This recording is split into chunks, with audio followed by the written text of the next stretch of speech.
sinisisi mo lang yung sarili mo. Kala mo kasalanan mo yung nangyari. Di ba ngayon yung burol niya?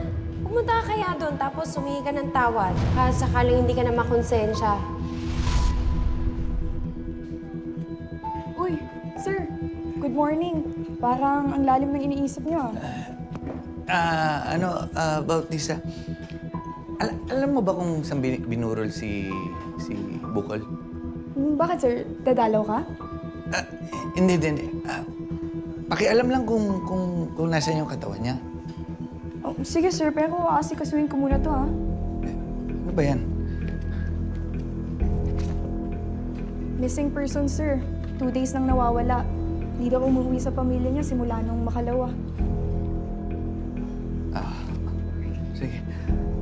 Basta yung address ng Burol ni Bukol, ha? Sama mo na rin ako. Sige, sir.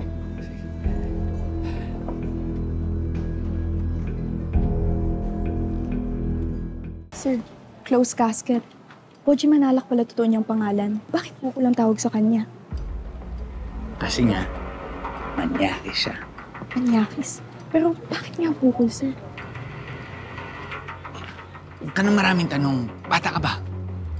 Pero sir, hindi ba mas effective kapag naka-uniform tayo papunta dito?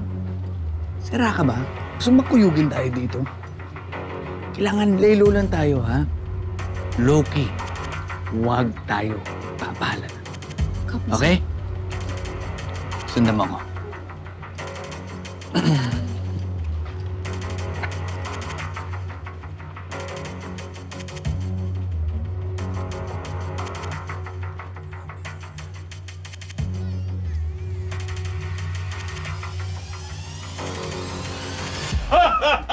Bukol!